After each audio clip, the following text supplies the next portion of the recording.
Okay, this is Moshe coming to you from Israel and the Galilee. Update on the war. Let's see. Got a lot of stuff to tell you, but I'm going to make this a fast video. There's two Iran warships that came into the Red Sea near Yemen. Well, one for sure and another one on the way. To improve conditions or whatever kind of crazy story they came up with, the Iranians. Now, what I think they're there for is to locate and give the GPS coordinates of American Navy vessels, and if there are still any maritime merchant marine vessels, to the Yemen Houthis and let them attack. So the Iranians will be participating in the attacks, but it will show that the missile or the drone originated from Yemen. Now, the Iranians may control the drone from their warship. What will the Americans do? Nothing. Are they going to shoot on the Iranian ship? Not unless they fire first on the Americans. Or if they fire on foreign ships, 75% probably still slight chance they would shoot the Iranian ship. Biden would have to give the order. So the situation is getting more untenable with the Houthis. And yesterday, the Americans did blow the airport up in Sana'a, the capital there of Yemen. And France and the UK said they're going to join in the coalition to attack the Houthis, and Iran's going to be there to stop them because they think these people don't have enough guts to proceed against Iran. But the snare is the snare. Now, Hamas, we send 5 battalions of reservists home. Yeah, thank you for your service. Go be with your wife and kids. The Gerald Ford aircraft carrier group is supposedly headed back to America. So what do we make of all this?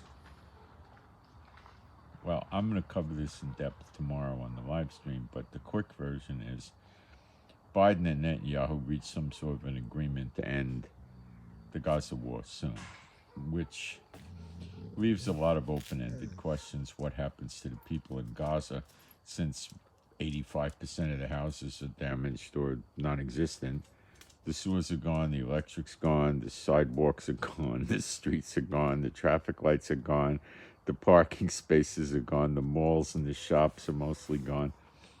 So what's up with this, right? So we'll discuss the various options tomorrow. And Israel may not like what Netanyahu does, and it may call for a vote of no confidence. Now, today, we had a groundbreaking, shocking, major revelation from our Supreme Court. A decision, not a revelation. They struck down Netanyahu's modification to the basic laws that the court could not use the reasonableness clause. The reasonableness clause was only used against government actions, not laws. But in this case, they used their legal power against the law that Netanyahu passed, forbidding them to use the reasonableness clause. So he passed the law. So they struck the law down. Therefore, they could still use the reasonableness clause against the government, which pertains to government action. Now, that's the beginning of the demise of Netanyahu. The next decision to go is Netanyahu had a law passed that said the prime minister can only be removed for health reasons, and it takes a 75% vote of the Knesset to do that.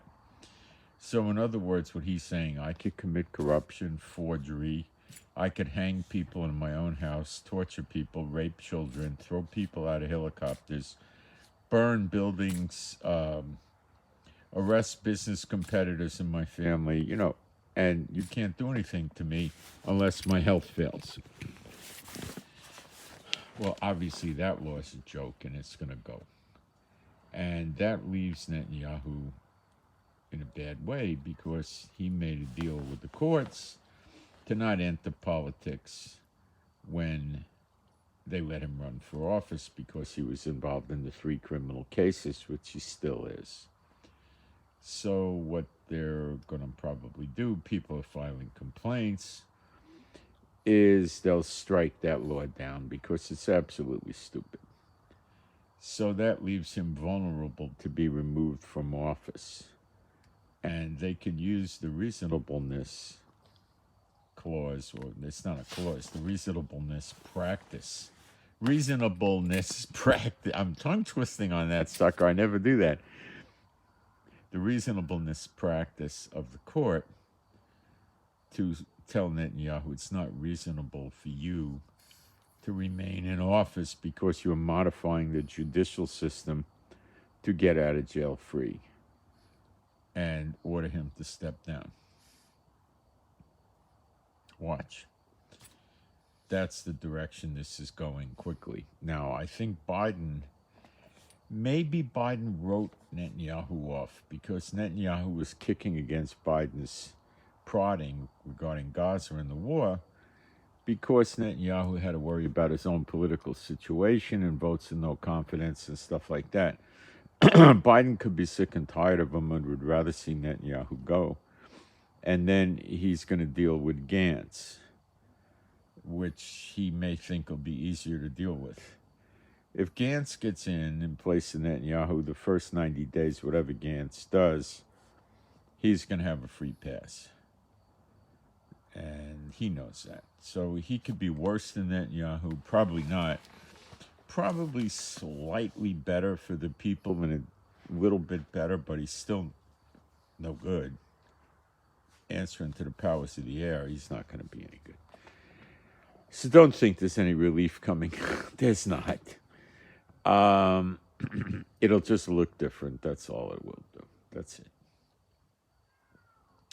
So we're going to be watching this closely, and I'll talk about this tomorrow in pretty good depth. The border skirmishes between Lebanon and Israel are still taking place.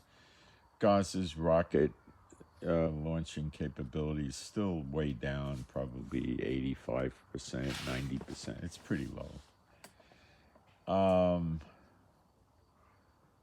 Saudi's been quiet, and they were talking about maybe 1 or 2 hours ago explosions in the Red Sea, but nothing specific came in.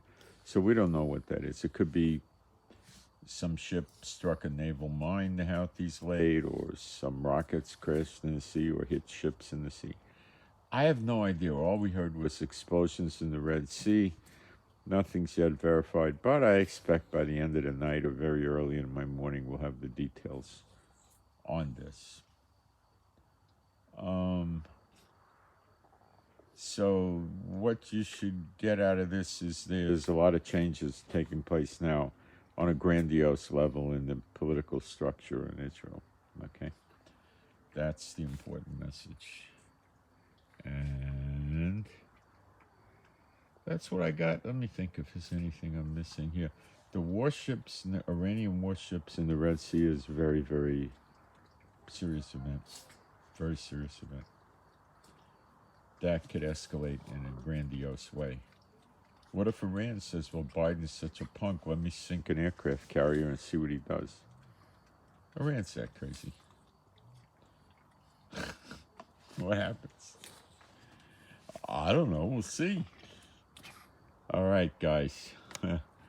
So tomorrow I'll be covering the political stuff in greater detail. Okay?